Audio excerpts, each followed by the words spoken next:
or essentially giving the kids the keys to a Ferrari without ever having them learn as supervised driving or getting a license.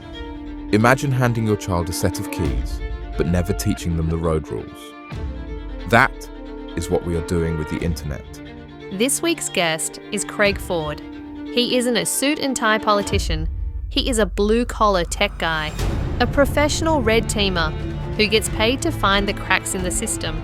Red teaming is referred to as when we act like we are a malicious actor or a hacker trying to break into the systems and test them, and then, in theory, trying to help them improve those systems by breaking them. He breaks systems to save them, and he says the government's social media ban creates a dangerous crack. Because when we ban access, we don't stop the curiosity. We just push the kids into the shadows. All it does is kind of make it a bit more shadowy and make it a bit more something they need to hide. And when they hide, they stop asking for help. Particularly when you come to sextortion, if they're on social media and they're not meant to, and they're getting someone trying to get them to give them ransom money for some sextortion scam, they're not going to want to talk about that. It's going to make it so much harder for them to have that conversation. That sounds scary, but here's the good news. We can fix this. We stop waiting for the government. We start building the human firewall at our own dinner tables. It's called the Family Incident Response Plan. It's an easy way to kind of start that relationship if you don't have it. And the more you go through this stuff, the more you will learn and the more they will learn. And I think the key message is 100% have that. Craig, for those who don't know you, who are you and why is it so important you're involved in today's conversation? It's a long-ended question, but I'll see if I can do it some justice as well. But I wear a few hats. So primarily, yes, I'm the head unicorn for Cyber Unicorns, where I kind of primarily act as what you would call a fractional CISO for several organizations. So I share my time between the organizations as their head of security. But Cyber Unicorns was kind of born in 2023 for my passion for cyber education. So I wanted to really make a difference in cyber education, not just in the business sense, because I've been in cybersecurity and IT for 20 plus years, but I really wanted to make a difference in that community space. So mums and dads, seniors, kids, that real general public space, and a bit of that small business, because I think they still need a lot of help, which is always good. So I built a cyber education platform. We got a mobile app, web portal that provides education to all these different groups. We even have a free version because I'm 100% a big fan of, I want everyone to be able to access some basic stuff. But outside of Cyber Unicorns, I am the deputy chair for the Australian Information Security Association on their board of directors. I'm also a multi-series award-winning published author. So I have 3 different book series. So I've got A Hacker I Am, which was my first book series, which is, I guess you would kind of say, is an adult cyber education book series. And I kind of wrote that one because I really, really hated cyber education books and cybersecurity books when I was doing my first master's degree. Absolutely hated them. So I thought I'd do something that was a bit more entertaining, which is always good. Then my second series is my Foresight series. So it's a hacker fantasy cyberpunk novel series. So an actual novel kind of, cyber espionage kind of series, which I actually wrote because I wanted to encourage more young women a bit of an interest in cyber. So I created that lead female hacker, follow her mind, first person, her journey in cyber. And then I've got, which you can probably see behind me, the kids cyber education book series, which I co-wrote with Katie Randall. So it's The Shadow World. Has 19 topics written for kids from about that sort of 5 or 6 up to about 13 or 14. Has 19 topics, has questions at the end for teachers or actual parents to sit there and go prompt some real conversations and some real sort of discussion. And then a thesaurus at the back if you don't understand any of the words that I try and spit out you on the page, and try and make it a little bit easier and try and foster that real education in that space. But I think to circle back to that kind of question of why should I be here in this conversation, I think that real passion of mine and that real kind of desire to sort of really uplift that cyber maturity and cyber education for everyday kind of people, I think is kind of the part of this conversation that we really need to narrow in on and really try and, uplift a little bit and get that understanding out there a bit more of some of the benefits and negatives of probably the ban that's coming through. So cool. I love that. So why did you pivot to the human side of cyber? Because I mean, I would argue that many people with the skill set you've got, that you've built up, and all the businesses that you've done work for, people would usually chase that corporate dream, if you like. But you've, as I've mentioned, you've pivoted towards the human side of cyber. Is that because the industry is neglecting the average family? I think the simple answer is yes, I think so. I think overall as an industry, and we've both been in the sort of the IT sort of space and the cyber space for long enough now to sort of sit there and go, we do reasonably okay with cyber education in the corporate world and the big enterprise world. It's not perfect. We still need a bit of work and make that a little bit better, but we've kind of ignored the, everyday kind of person, that real, mums and dads, the seniors get horrible scams all the time. And kids, I think, is 100% our key, which is probably a key thing we can narrow on in a little bit as well around the kids. Because I think if we can really embed, kind of like learning to ride a bike or learning to swim, if you can really embed real understanding around risk and what they're doing and the activity they're doing in that online space, because digital world is everywhere now. Like, it is literally, you can't avoid it no matter what you're trying to do in your life. So essentially teaching them the right behaviors to start with. Yes, let them make a few mistakes, let them skin their knee like you do with the bike or when you're learning to run, but then pick them back up and say, here's what you did wrong, here's what you did right, let's try and readjust, and actually work with them so they get a real understanding. By the time they become an adult, they have a really solid, strong foundation of basic cyber safety. So yes, there'll still be times where they get scammed, the scams change all the time, but it will make them a lot better at spotting these things, identifying them, seeing fakes. And I think it just 100% makes sense to do it when they're young, because then when we become adults like us, it's really hard to break a habit that you've already had for half your life. So if we create good habits first, not try and break the bad habits later, it makes 100% more sense. Definitely. And well, the hot topic at the moment in Australia that's being looked at by everyone in the world, to be honest, is our social ban for the ages of under 16 below for the core social networks, as you know. There's something you said that I find really interesting, which is you've famously compared the internet access to a driver's license, where we haven't banned 16-year-olds from cars. We've mandated that they get 100 hours of supervised driving, and that then leads to them getting their license. So I guess what you're saying, from my understanding, is by enforcing a ban, that's a hard stop until 16. We're essentially giving the kids a keys to a Ferrari, for the sake of argument, on their 16th birthday without ever having them sit a learner's supervised driving or getting a license. What does that day one of sudden legality look like then? Yeah, I think it's a bit of a concerning kind of situation, if you ask me. Like, I think because you can narrow in a little bit around on my real impact there around trying to go, let's teach them early, teach them the right habits right from the beginning, right from when they start doing anything technology. So by sitting there and going, you can't touch social media until you are 16 years old, which we can narrow on this in a little bit in a minute, but they still will, but we'll talk about that in a minute. But essentially by blocking them that access and going, you can't get on here, you can't do anything. Some of the arguments are around, they're not prepared mentally and stuff to be on social media. But my argument is, I think, is more, shouldn't we sort of put some guardrails around it and go, let's teach you some of the right ways to manage this and adapt and see this world? Because as I said before, the digital world is everywhere now.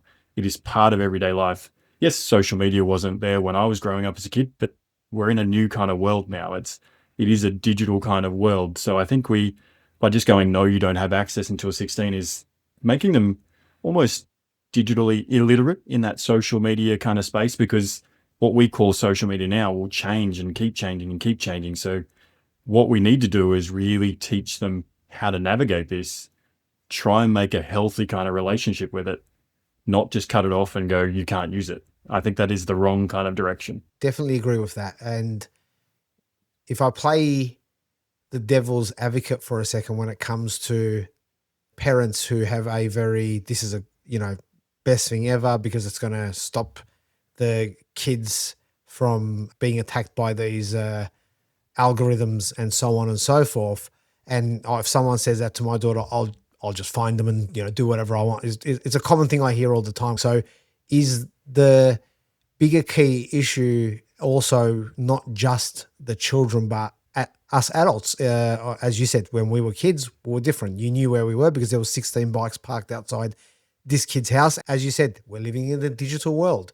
Everything from our cars to our devices that turn our lights on is digital. Our watches, obviously our smartphones are the ones that people know about. So what is it that adults actually need to understand themselves?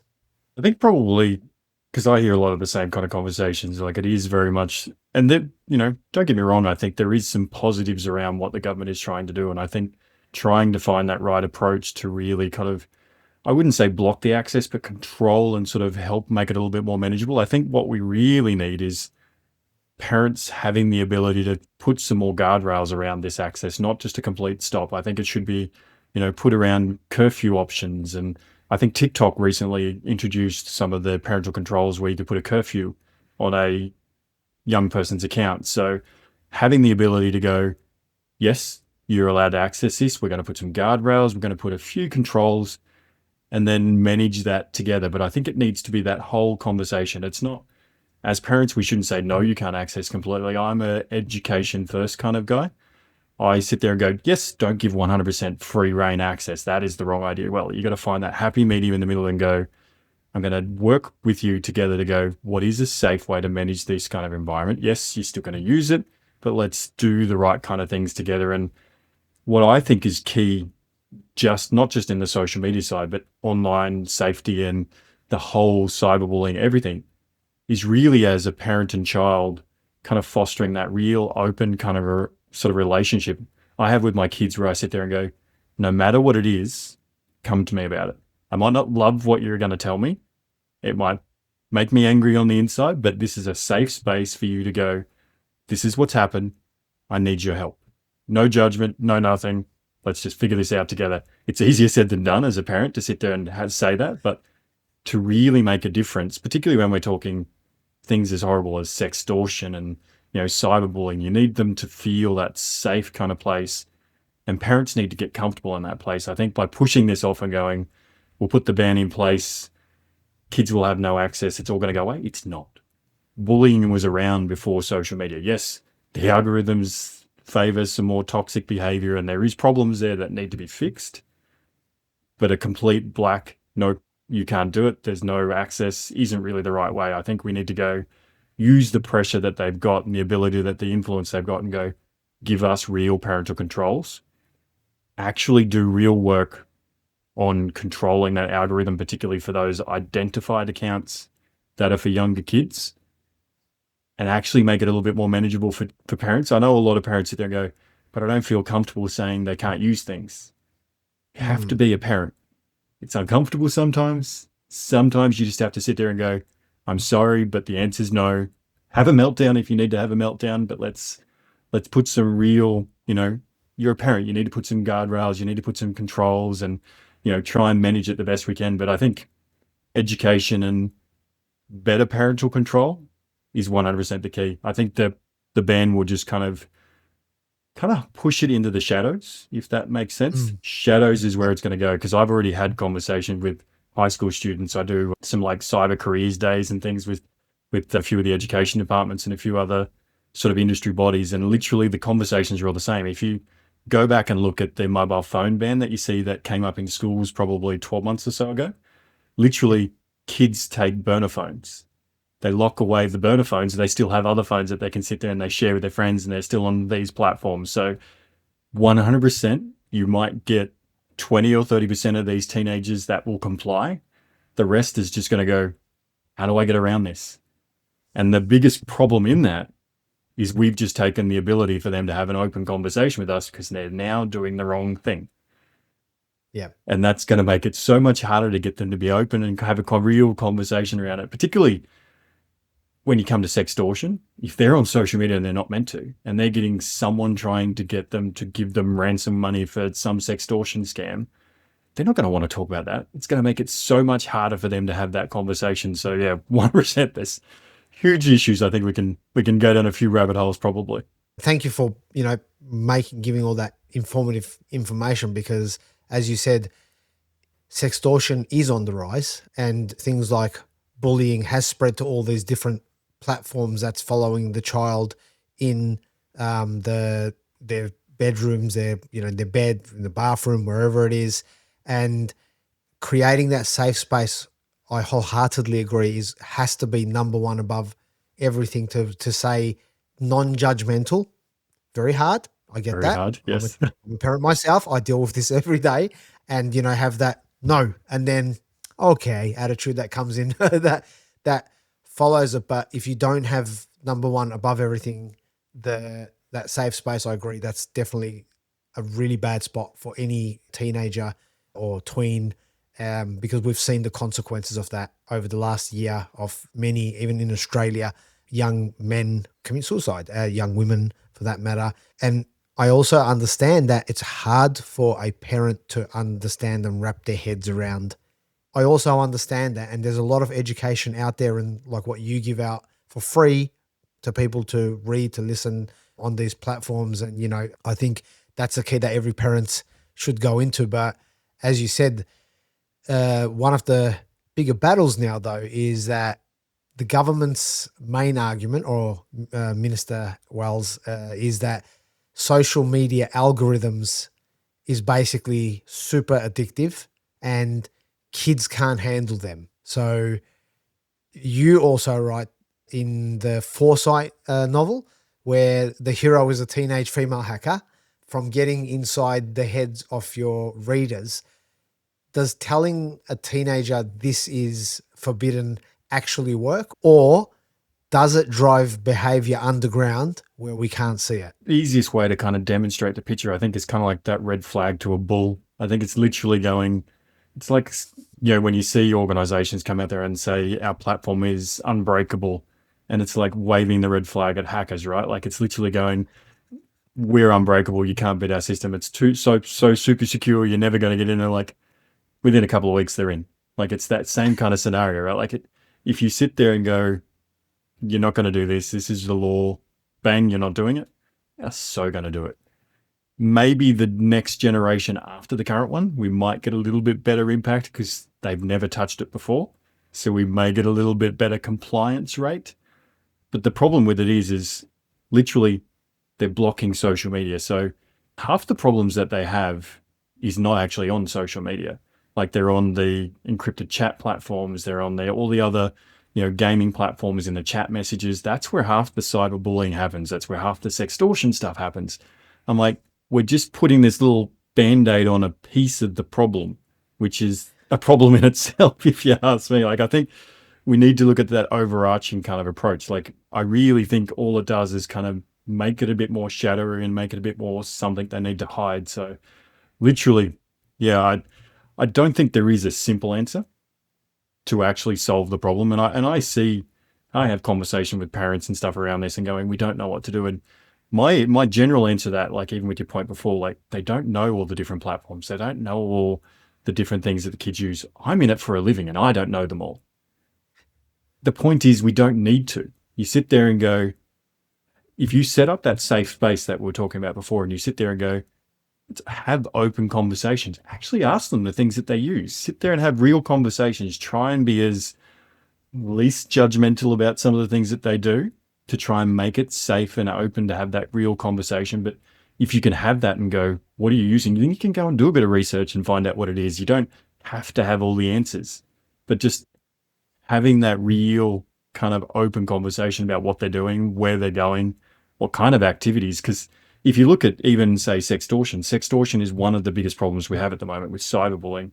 But then you've got the new AI companions, where teenagers are dating AI boys and girls like they're real people, because they don't want to do the interaction and don't want to have the risk of being rejected.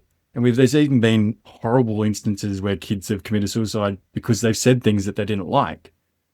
So this social media part is such a piece, just one puzzle piece of a whole kind of problem that we need to kind of sit there and go, let's take that whole step back and go, let's have real, open, friendly conversations and go, let's talk about what you're doing. Let's figure out this together, and let's skin our knees. Let's make a few mistakes. Let's not be too judgmental with each other. I'm not going to yell at you. You're not going to yell at me. Let's, really actually try and learn as parents and teenagers, because they want to do their thing. They want to have a bit of freedom, and I'm okay with that. As long as we have that whole built up trust that we can go, I think this is a line we're about to cross in the sand where maybe you shouldn't, and have that right kind of relationship where they'll sit there and go, okay, if he's really drawing a line in the sand here, maybe this is something that we need to listen to and actually have a real conversation about it. But if it's just, no, you can't access any of it, they're never going to listen. They're just going to hide it all. So yeah, it's definitely Shadow, kind of like the new team version of Shadow IT, I think. Yeah, absolutely. It's amazing advice. And I ask every parent, educator, or anyone listening to this to this is the message that you reply with when people ask you or you don't know. There are many ways to learn, ironically, on social media It is a good on way. how to protect Strangely. and as you said, I wholeheartedly agree that that's just one part of the puzzle that leads to certain things happening with people. And again, just reiterating, create that safe space and learn together. It doesn't matter what, you're not going to be judged for it. That's the whole idea of having a safe space, right? And the biggest topic in here at the moment, with many conversations, but we're going to stick to the mainstream version, is I want you to put on your Chief Information Security Officer hat, which CISO is a short term for those who don't know, which means you're basically a top tier cybersecurity person. Head of security, hacker guy that does tech stuff. Yeah. That's right. Hat on. And so the government they're banking on age assurance technology. Now, at the moment, to my knowledge, that relies on the social platforms. And we'll talk about the flaws of that in a minute. And also the government doing their own digital ID system, which isn't just, I've got your driver's license. It's also at the level where I believe it's going to be facial recognition, biometrical information that's, in one. Now, if you were to put on and maybe you can explain what the term red teaming hat is, and you were testing that infrastructure, are you worried that we're creating a massive identity honeypot? And is this even feasible by the end of December? So there'll be a few things that I'll probably pick out of that. I think firstly, to explain the red teaming side. So the red teaming side is when you're part of the cyber industry or the security industry, red teaming is referred to as when we act like we are a malicious actor or a hacker trying to break into the systems and test them, and then in theory trying to help them improve those systems by breaking them in that first instance. And the key element I love as being in that red teaming space is you have a nice stack of paper that legally protects you from going to jail for doing that breaking. So you get to have a bit of fun and you get to stick within your scope, but it keeps you out of that hot seat a little bit. But to go into the honeypot, so I'll explain the honeypot a little bit as well. So a honeypot inside the tech or security kind of space is kind of like you would sit there and you would put like a nice, yummy cake for the malicious actors to come through and sort of start picking at and eating up of your data and your systems, and sort of be that nice, easy place to go and get. So the honeypot makes it nice and easy for you to come in, grab the sweet stuff you want from the honey, as in the honeypot definition.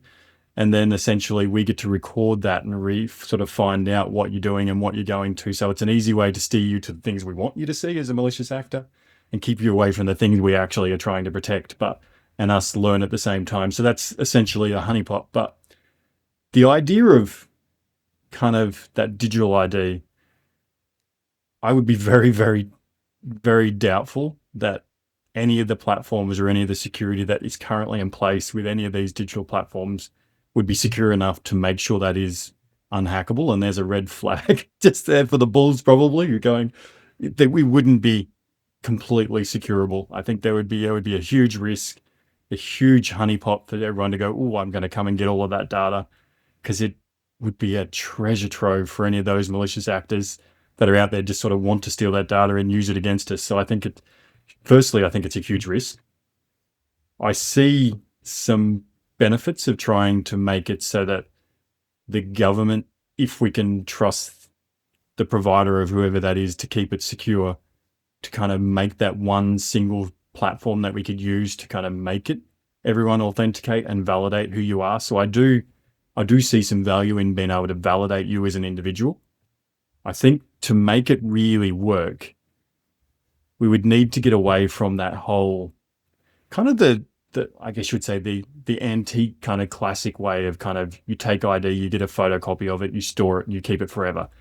That can't happen. If a digital ID needs to work, we need to first validate the person, check the IDs, check the validation, find out who they are, but then keep none of that. 100% that needs to dissolve, needs to go away, and then they give you a digital ID once it's validated. And that is the only information. So they could have your digital ID and then they could revoke your digital ID. So that in my mind, as someone with that sort of red teamy kind of background, because I've always sat, I could never choose. I laugh all the time that I still don't know what I want to do when I grow up all the time, but literally I could never choose if I wanted to be on the red team or the blue team, and blue team is the defender side. So I always literally had a foot on either side of that fence and I could never really choose. But I think these days I'm probably more on the blue team side than the red team, but I still can't take my foot out of the other side. I always leave it in there a little bit, but generally I think from that mindset, that is literally the only way I could see where you could validate yourself. Your identity as a digital footprint could be validated, but not then give me that full treasure trove of information that I can then use against that person later on. And then I feel that provider could then potentially revoke that digital ID and that authentication.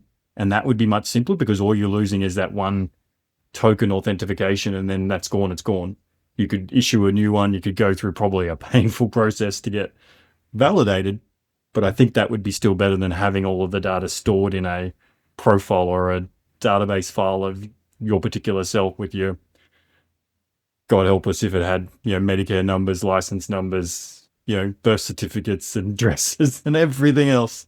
I don't want to be in that kind of scenario. I'm very much I can see benefits, but I think there needs to be a lot of work before they really push that path.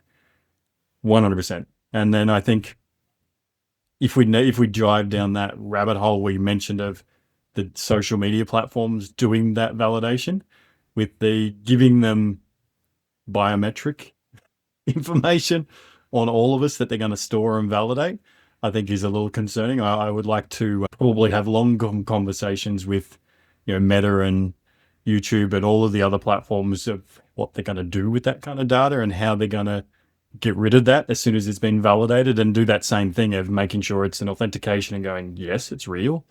We've approved they are over 16 or whatever it is, which they can get around, but we'll have a conversation about that in a minute too, if you like.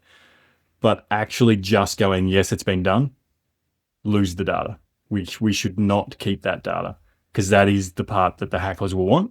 And that is the part that they will get 100%, whether it's 1 month in, whether it's 2 years in, they will get it. Almost guaranteed. Would you right now trust your kids' data in any of these platforms for digital ID? No, I'm a 100%. And my recommendation for every platform you sign up for is if it is not a mandatory field, don't give it to them. 100% first tip. Never give date of birth unless you have to. Never give license, never give address. If it's not something that they say you have to give, don't give it. But I would 100% no. I don't even use the My Health records. I feel that, to me, I don't think the security has been validated enough and proved enough for me to go, you can share that across all the different providers. We can manually approve that as and is when someone wants to pull it across. I don't see the benefit, I guess, yet to actually do that until they can sort of, I guess, improve that security. And then maybe we can have a new conversation around it. And if they follow the remove the data and authenticate kind of process and figure out how to make that work, yes, maybe. Interesting. You've made me think. So if you go onto a website that's hair gel, because you need lots of hair gel. Yep, getting a bit thin at the back, but we won't get into that conversation. But anyway. I'm buying hair gel, right? Okay, if I'm having it delivered, I get you need my address. That would be silly for me to not give that. You may say, I want your email because I want to send you a receipt. Okay, I'll even take that. But then you've got date of birth, as you said. separate to the how'd you hear from this, and randomly silly things like I need your driver's license to prove it or whatever else. What do you give those databases? Nothing unless I have to. 100%. Literally, your points are correct. Like if it's being delivered to you by a post, yes, give your postal address because obviously they need to deliver it somewhere. Date of birth, 100%. I do not give it unless I 100% have to. I think that is a risk, particularly if you're going to any online shopping store. I don't know what their security maturity is like. I don't know how good they are at ensuring what they do with this data. And most of them don't openly tell you what they would do with that data. And we all know it's for marketing. They want to see what age you are, what products to issue you, what things to try and sell you. I get it. But literally my conversation, and particularly I do this in any enterprise or organization that I go in and I do the head of security or the CISO kind of consulting stuff. I sit there and I go, what kind of data do you have? And then I want you to tell me why you keep it. 100%. If you do not need to have, yes, say you're hiring a new employee or you're getting a new person at your company, validate their ID, cite it, have a look at it, do a police check, do this, but then tick a box saying you've done it. Don't keep the actual thing that you validated. Don't keep photocopies. Don't keep that sort of stuff. Literally, the more you can minimize your footprint, the less you put out there, particularly when we're talking, Optus breach. There's Medicare. You've got not Medicare. What's the healthcare provider? The Medibank. Yes. So you've got these ones, and there's literally one every 8 minutes now, they say, or 6 or 8 minutes. So literally, our data is out there enough already. Do we really need to make that data chest bigger? Literally, the smaller you can make that, easier to manage that overall risk, the better, I think. So yeah, literally, they'll get my name. They'll get a date of birth if they must, but it won't be my real one. They'll get only the minimal data that I need to give them, and that's it. Okay, so fake it if it's not. Fake it, yeah. If it's not required for the actual purpose, fake it. The only reason you give it right is if they go, we'll give you a birthday voucher or something. Give them one. You can use the same month if you like. Doesn't matter. Give them a different year and something else, but don't make it your exact date of birth. So you can still get your voucher if you want your voucher once a year, but literally don't give it to them. 100%. Yeah, and let's go down this digital ID in the sense of the third-party tools, because we've learned from many of the recent compromises, and Qantas being one of them, as you know, a lot of people were angry, as they should be. However, what they didn't realize, with like many other hacks, is that this was a supply chain or a third party, another company that Qantas trusted to access their system. They were tricked, and then they were compromised because of that. And this is kind of what's happening here with all these systems, where, as you said, the government likely isn't going to have their own in-house app. They're going to trust a third-party company. Yes, they're going to have rules to say that data must only be in Australia. It cannot be in Singapore or in the US or in Europe, because that's our rules. I get that part of it, but that supply chain hack then means if that third party gets hacked, then they also get hacked. How does is it that the government needs to come to experts like yourself to actually validate this? Do they have rules against it? What's your comment on that? Really around that, you even see, say the Qantas example. So that was definitely a third party, and it was pretty common. You can even see, I think there was a recent one with one of the large medical institutions or government departments for one of the states was also done. They had it done by a third party, where a lot of medical connection data and stuff like that. So literally, probably the top 3 kind of incidents these days is humans.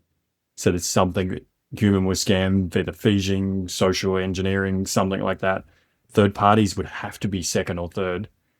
And the other one is because people aren't doing the basic kind of foundational kind of requirements with updates and patching and things like that. And so literally, third parties, you sit there and you look at that, and we're talking about the digital ID here. We go, if third parties is one of the biggest ways organizations get breached or this data gets breached, how can we trust that to say, this is going to be safe, this is going to, they're going to keep all of this data, particularly if we're talking about such a valuable data set?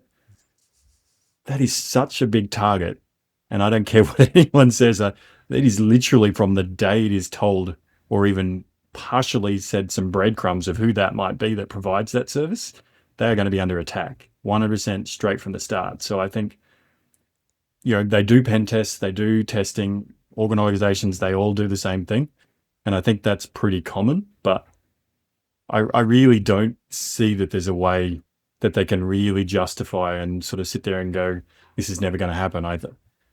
It concerns me quite a bit. But as much as I do, and you've seen this, and I'll say it out front, I'm not going to name any names for obvious reasons, but a young teenager had already put their age incorrectly before this ban was even in place. So technically, they're legally younger than the age I've claimed on the platform. And now these platforms have all come out and basically said, prove that you are that age. And they gave two options. Option one being give some kind of government ID validation, which obviously this person could not. The second option was to do a facial scan. So in this case, they did their facial scan. They were 1 year older than they were claiming to be 17 already at this point. And it worked. It actually said, yep, we think you're good. You're not lying to us. Continue using our service. Thanks for validating. What's your thoughts on that? I've had a few similar kind of conversations with some of the teenagers I've been talking to around it. And literally they're talking about, putting a bit of makeup on, making themselves look slightly older. They're all kind of already talking about how they're going to get past some of these things. And even if we go down the digital way to probably bypass some of these things, if you look at the capability of AI now and some of the filters that we can put on some of these platforms and systems and cameras, I'm pretty certain that if they haven't already, there's probably ones that could probably age themselves a couple of years and bypass these biometric scans. So I think if there isn't already, there's going to be. So I think there is 100%, we have to be openly honest about this, like government and industry and mums and dads, we need to sit there and go, literally this is going to happen. We know that a certain percentage, I think probably more than half, is probably going to go, we're just going to get around this. We're going to find a way to do this. Or they're literally just going to leave the platforms that we put these bans on and find a new one, which could be even worse than the one that we've kicked them off to start with. So, I think we just need that honest kind of reality check of going, this is not really going to 100% protect them. It's not going to stop them. What is our real opportunity to try and sit there and go, can we really educate them? Can we really send them down that right path? But yes, 100%. It's not going to work. I think they've already found ways around it. Makeup is a simple one, but makes them look a couple of years older. If they're close to that age range, it'll work. That if it's worked in clubs for years and it's tricked that poor New Zealand security guard at the front door, Yep. It's going to work against these platforms. 100%, no doubt. I think the giveaway here for that we should talk about for parents is my understanding is we've roughly got 12 months before the actual fines kick in for the platforms. So they've been given a fair chance to say you've done what you've claimed to have done, which they've started. Now we know that, as you said, all platforms have got one way or the other ways that they're either deleting accounts or just putting them on hold, whatever it is. So we've got the gap year, if you like. On this show, we've talked a lot about having a family incident response plan or family passwords. So if you had a room full of right now panicked parents and you could give them one skill they should teach their under 16s during this gap year, is it password hygiene? Is it spotting scams? Or is it how we just talk to them? I think probably the key message, and one that I always, and I've sort of reiterated a few times, I think the key message is 100% have that relationship. Start that now before they start to really push the bans through, before it starts to become a big thing. Obviously, the best time to do it would have been 10 years ago, start the conversation, but start now. Today is the day. If you haven't already, start that open conversation. And I always link it to kind of, have the stranger danger conversations, have those, real world, digital world, they're all the same to me. I think it's the same principles. Have safe, open conversations, learn to spot those kind of risks, whatever they are, and really make it a safe place for the kids to talk about whatever they need to do, and have those, even that safe word conversation. It's not exactly, I don't think, what you meant before around the the password or the safe word for the family. But I always like the digital safe word, because even with online AI scams and everything now, if you have those predetermined, what is the question I'm going to ask you, and you tell me the question, have that kind of preempted kind of response inside a family group. But the 100% key, 100% make sure they are comfortable in talking to you, and actually be open, I think, before the ban comes in place, and sit there and go, I know this is coming in. I know potentially you may not abide by it, but I don't want that to affect the fact that we can sit here and still talk about it. Obviously, yes, the right thing to do is follow the rules, whether we like it or not. But if you're going to still get around it, be honest with me about it. Tell me that you're still using it. Tell me that you're still on these platforms, because that'll kind of help negate that whole factor of them trying to hide it. Be open with them and have that real grounded, probably slightly uncomfortable conversation that some parents, because if you believe your children are perfect little angels, which none of our children are, it'd be nice if they were, but if you believe that, having that conversation with them and them admitting to the fact that they're going to probably still do this anyway might be a little uncomfortable, but make sure it's that safe, unjudgmental spot and go, okay, I understand, but let's have that ongoing dialogue of going, you're still doing it? Tell me what you're doing. Let's talk about it together. Be as open as possible. I think that's the best way to do it. And I think that's 100% the only thing that everyone takes it from, particularly parents-wise. Have that predetermined kind of start the conversation, start the relationship now if you don't already.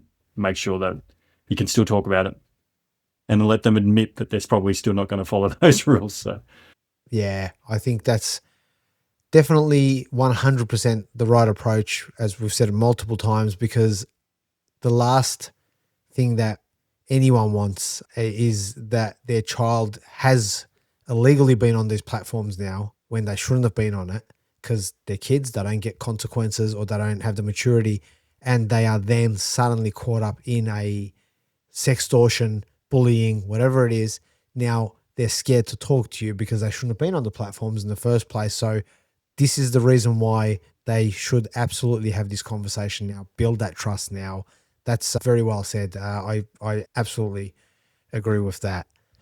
So looking 5 years out now, if this works, obviously Australian teenagers will be the digitally, culturally distinct from other big nations like US, UK.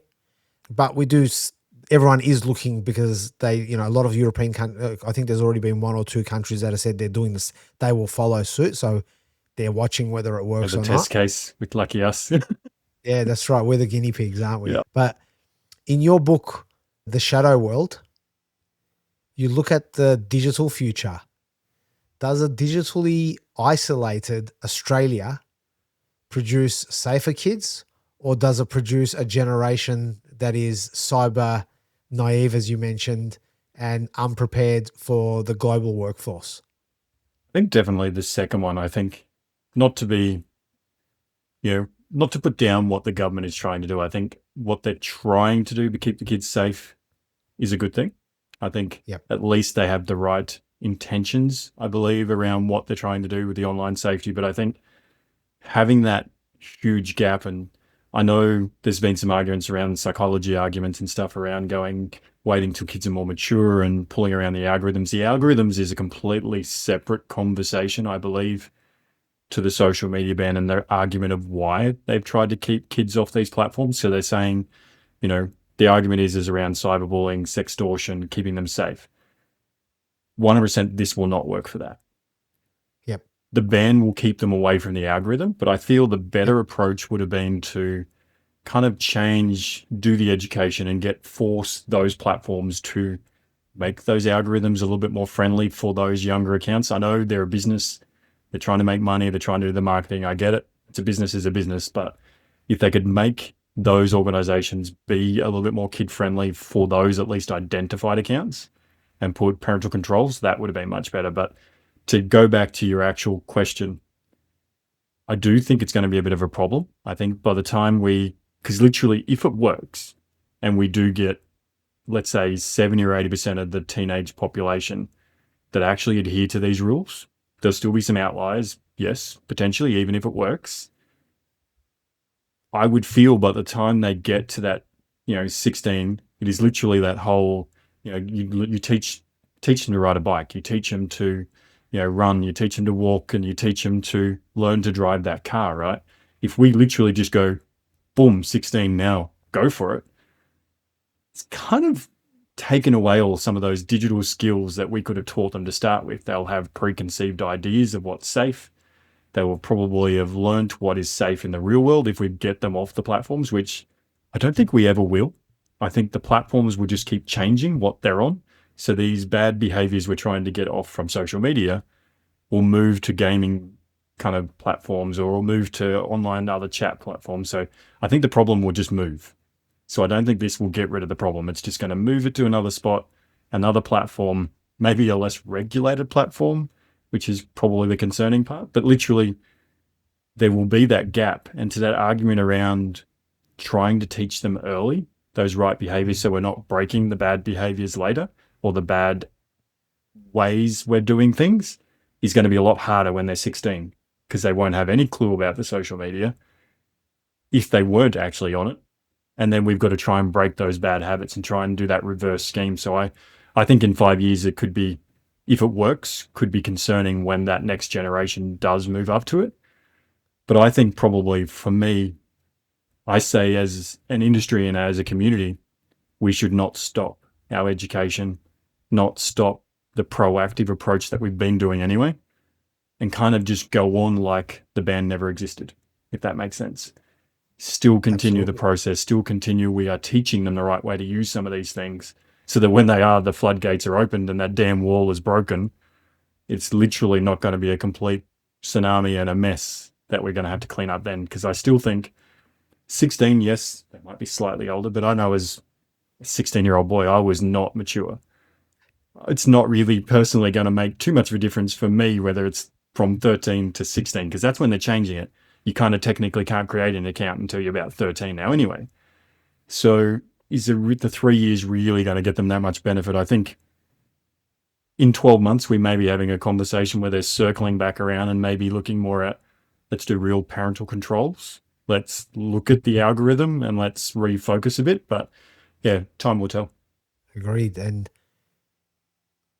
there are still platforms that are out there that have been proven. If you just type the name of the game, Roblox, for example. It's so evil, but yes. Yeah, absolutely. And so they haven't banned gaming and chat platforms because, in the gaming world, the game's been deemed safe for 15-year-olds or 13-year-olds. Yep. So again, have we actually avoided anything? No. And I think key point to that Roblox, like I've actually had conversation with teens, and they're sitting there saying that, 13-year-olds and 12-year-olds and even 15-year-olds that don't have the mentality to kind of manage some of that. But literally with real education, they kind of can. I've had conversations with some of these teens in some of those really god-awful places in Roblox where they've seen it and they go, we know there's bad stuff there. We avoid it. We know these are the safe areas. So they can learn and we can teach them the right ways. So it goes to show that there's going to be bad things in pretty much every parts of our society, whether it's digital, social media, any platforms or gaming. Let's teach the good behaviors, not just throw the dummy out of the pram, as you would say, and just cut it off. Like, it doesn't work. Like, I think 100% pull the emotion out of it, which there is a lot of emotion and there's a lot of concerning. And I've had some horrible conversations with parents around some stuff that's happened to their kids. But it is literally, there's that kind of activity in all parts of our society, whether we like it or not. It's not a thing that we can get away from. So I think it's more managing these and figuring out as parents, how do we prepare the kids 100%. And if putting the block does not prepare them, it's like just giving them the keys to the Ferrari or Lamborghini and going at 16, I'm not going to teach you to drive, just go for it. That's not the way to do it. Is there anything I should have asked that I didn't ask in this conversation, or something you were wishing to talk about? I think we've covered kind of the real main kind of concerns. I think it's really, I think the clear picture that everyone kind of needs to leave with is really around, we don't have to have all the answers. We don't need to know how to solve this today. This is not going to solve it today. This is only part of the potential solution or the hiccup or the road bump in the solution. We don't know. But I think as parents and as a society, we need to sit there and go, let's be honest. Let's know there's some negative stuff here. Let's be kind of real open about this and actually be a bit constructive and go, I'm going to take the emotion part out of this and actually figure out real paths to kind of help them, that next generation and the generations after, as we move into virtual reality worlds, or we move into who knows what with the AI and quantum computing space once we have that kind of computing power. So it's not going to stop. Let's make them digitally literate and help them along that path, not give them this black hole of, a few years where they can't touch this kind of tech, because that's not going to help them. But yeah, 100%. Not a for or against putting better controls, but I think there's definitely better ways we could probably approach this and have more real open conversations. But yeah, I think please don't stop the education. Make sure you really, really set up those real open conversations with your kids. It'll be the saving grace, particularly in a sextortion kind of conversation. If you have that, it'll be uncomfortable. It won't be very pleasurable for anyone involved in the conversation, but at least they will know there's that safe place, and you won't have the alternative where they can't tell it to anyone. They can't have that conversation and they commit suicide or something horrible. So set up your safe space, please. Great. And so, Craig, if people want to reach out to you, what's the best way to reach out, and tell us what book do you recommend from your list for parents right now to go out and get, not just for themselves, but for their teens, so they can start being educated today? Easy. I think the first one, the book, 100%. I think The Shadow World, the education book, I'm told the parents learn just as much as the kids. And my key kind of point is it's available in audiobook. Sit there. If you're going on a road trip, get your kids in the car, put it on in the background, have conversations around it, listen to the topics, go through them, really have conversations. And if you get the physical books, actually read it with them. I do it with my daughter. I have her read. It's as in her learning to read and continue to improve her reading. She reads it to me. So she sits there, she reads the book, and she asks me and talks, and we have real open conversations around the topics. And at that early age of when you start at, say, 5 or 6, when they start to read, you're reading it to them. But as they get 7 or 8, a little bit older, and they start reading it to you, they don't need to understand all of it.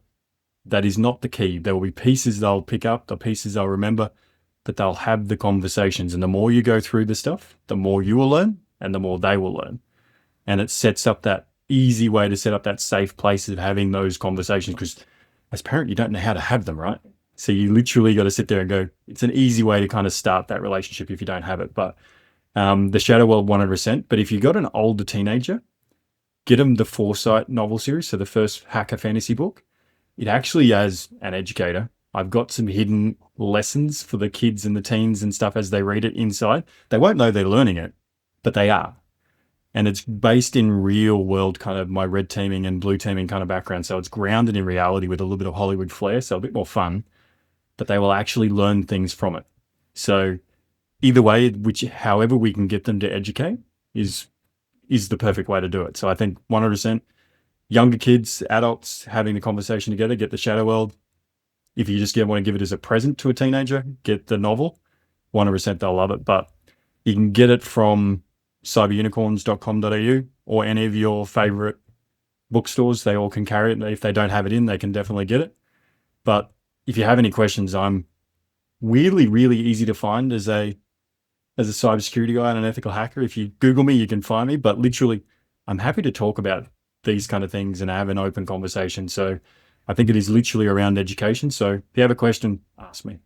I'm more than happy to try and answer. Craig, I want to say thank you. I personally, as well as I'm going to talk on behalf of many parents I know, want to say thank you for the fact that your skill set is amazing. And rather than focusing your energy towards the big corp environment, you focus that towards helping us, the general population. You've put energy towards writing these books, your website, you're going to schools, as you've mentioned, and talking to teenagers, whether it be for the purpose of coming into the field and or otherwise. So yeah, thank you. I really appreciate your time and the energy you've given to come on this podcast. No problem. It's been an absolute pleasure. But yeah, I'm very much a passion-driven guy. If you hadn't noticed, I I can't help myself but try and make a bit of a difference in this space. So.